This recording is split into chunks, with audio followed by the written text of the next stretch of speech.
enforcers, Gordon. I sell women's shoes. And the Stallion. Stallion, baby! I am not what you would call a handsome man. I'll kick you in the nuts and you'll smile at me and like it. All night long.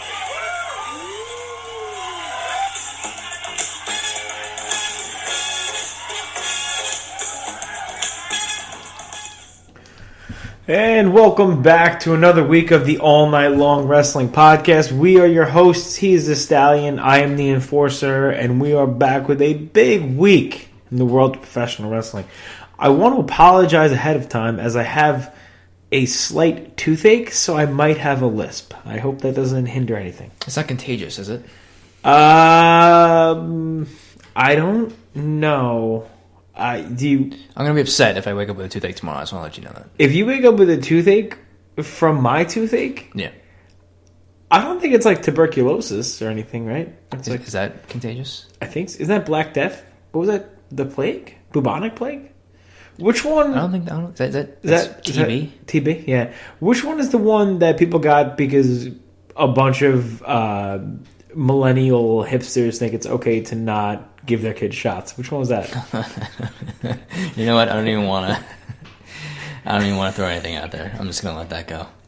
I feel like anything I say is gonna cause controversy, so I'm just gonna leave it alone. Well, if Eric Bischoff has taught me anything, buddy, it's like controversy creates cash. So this week we are once again brought to you by the Damage 365 Radio Network.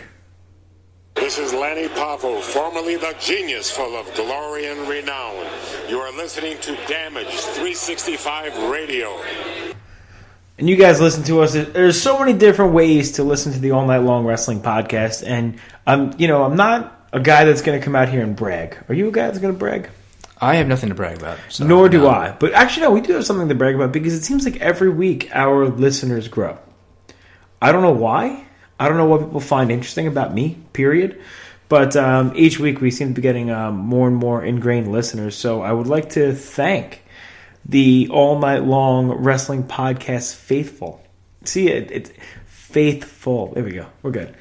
A couple different ways you can listen to us. You can always follow us on the facebook.com/allnightlongwp. You can listen to us on our blog talk, which is blogtalk.com. What is that one? What's the address? I got nothing for you. Forget the blog talk because that's up on Facebook. The other way, it's important actually, since we're on the Damage 365 Radio Network to get listens over there, it's Spreaker.com/show/ANLWP. That's the one that's going to take us to the next level. That's the one where people are going to be like, wow, I knew those guys that one time. And now there they are, interviewing guys like Danny Davis and the Masked Cuban Assassin #4 on the shots. The Blue Knight, right, from Survivor Series 1993. Was that Terry Gordy? I think one of them was Barry Horowitz. Okay. One of them was Greg the Hammer Valentine. And the other was a guy that isn't really that famous. So. Okay, and just so you know, he might be in jail. My Stump the Stallion question this week is going to be who is the third member, third Blue Knight. Yeah. So we can. But no, this week's show, we're going to have, there's a lot going on. We're going to recap the Elimination Chamber. We're going to talk about Monday Night Raw, Tuesday Night Smackdown. We'll touch on NXT. I'll touch on Ring of Honor because I've got a chance to watch that. And then I think that should cover it. That's going to be a long episode. Yeah, it's... Yeah. Do you want to talk about Darrell Revis making terroristic threats and going to prison? No. No? Okay. Can we talk about Gronk's new reality show? There's a new show. Tell me it's like Growing a Gronk. What's the name of it? No, it seems like it's almost like Shark Tank or something. There's like, I don't know, it was like a commercial for it. And like there's these two girls on there talking about how you could do something and like advertise or whatever on Tinder. And then he turns around and goes, "Are you guys on Tinder?" And the next clip is him spiking a cardboard box. And that's really it. So I don't know. It seems like it's money. It's got dollar signs written all over it. How do you feel about Gronk? I don't hate Gronk, I guess. Maybe I should hate Gronk. I drafted him in fantasy 2 years ago, and he was excellent. So I can't really hate on him that much. But yeah, Brady, I don't Brady know. sucks. Yeah. But did you see Gronk at the parade? No, I watched nothing. After the Super Bowl ended, I literally watched nothing related to football or anything. Like, I didn't watch any of the post game. I didn't listen to anything. I didn't watch SportsCenter. I was disgusted as well. Yeah. But I did watch Gronk at the parade, and he was hammered. Good for him. Poop house drunk, shirtless, clanging beers together like Stone Cold Steve Austin. And then they interviewed him afterwards, and he was shirtless, and he was stuttering, like all his words. He was stammering. And he's like, I wasn't gonna party today, but I party for the people. And I was like, man, I really respect Gronk. He'd get along really well with the Sandman and Missy Hyatt. Ooh, topical. Ooh, Gronk, the Sandman, and Missy Hyatt. Only on the All Night Long Wrestling Podcast. I feel like I should go to a clinic. I am fine now. All right, let's kick off the show with our Elimination Chamber review. We need like a catchy name. Like, let's go behind the beard with the Elimination Chamber. Okay, that's a pretty good one. We both got beards. BTB. All right. BTB. Did we just freeball that on the spot? I'm glad you came up with that because otherwise it was going to take me like a full week to come up with something. So we're going behind the beard. How about we take the Elimination Chamber behind the beard? I don't know what that. Does that sound dirty? A little bit. How do we? I'm slightly uncomfortable. All right. Well, most females are around me anyway. How do we get behind the beard and the Elimination Chamber in the same sentence? Let's go behind the beard for this past week's Elimination Chamber. Doesn't really roll off the tongue. You didn't like that? Okay. It's okay. I'm a piece of crap. Yes, that's what it is, right? All right, let's talk about the opener. Becky Lynch. No. I'm not talking about Mojo Rawley. I'm pretty sure I'm not doing it. I can't. Listen, I'm talking about Mojo Rawley. I gotta go to bed soon, all right, man? I can't. All right, let's hurry this up. Mojo Rawley defeated Kurt Hawkins in 8 minutes. Did you watch this at all? No. Mojo hit Kurt Hawkins with a stiff punch to the face in the corner. It was like a running forearm, but he completely open palm to the schnoz. It was Mojo's best match that I've ever seen in a singles match. Okay, that's promising. Yeah. Next, Becky Lynch versus Mickie James in the opener. Talk to me. What'd you think? I thought it was not a bad match. I didn't think that Becky would win. The way that she, I guess I felt like Mickie would win early in the feud, and then if they went up, they kept feuding for a little while, that Becky would eventually win in the end. But so I was a little surprised that Becky Lynch won, but it wasn't a bad match by any means. I thought they did okay. I think they're probably capable of better, but maybe just the more they work together, they'll get better. Yeah, I thought this was a pretty good match. I watched it. I think I watched it twice because I kind of fell asleep halfway through the first time. But it really was a good match. They told a really good story. Mickie James is kind of working on Becky's arm, which was the opposite, as per Becky always sets up for the disarmor, which I really don't like. You know what else I don't like? Now that we're talking about things I don't like, Tommaso Ciampa's armbar. Yeah, you like the one where he rolls over and I don't like it because it's so simple for the other guy to get out. I feel like there's no pressure on him. At least if Becky's she's sitting on the girl's back. We'll talk about that at a later date when I'm complaining about something else. They did get a rematch 2 nights later on SmackDown to continue their feud, but I thought this was perfectly fine. Except the commentary afterwards. JBL, he sucks on commentary. He blew a gasket. He's like, this is Becky Lynch's biggest win. She's the first ever SmackDown Women's Champion. I'm sorry, but beating Mickie James, who hasn't been in the WWE in 7 years, is not her biggest win. Did you see him trip? I totally did. That was my favorite part. Excellent. It almost looked like he got punched by Joey Styles. Heyo. Next, oh god, this one. Kalisto and Apollo Crews versus Dolph Ziggler. This match did nothing for anybody. Dolph Ziggler flipped out after he lost, and he attacked everybody with a chair. I don't really know. Anytime you have a handicap match, it's not promising, especially when you have two faces against the bad guy. It's not. It's a little backwards. Yeah, usually the authority figure is punishing the face, and they have two heels against the face. This one's a little bit different, but Dolph Ziggler attacked it. Holy mackerel! I'm saying stupid. It's getting late.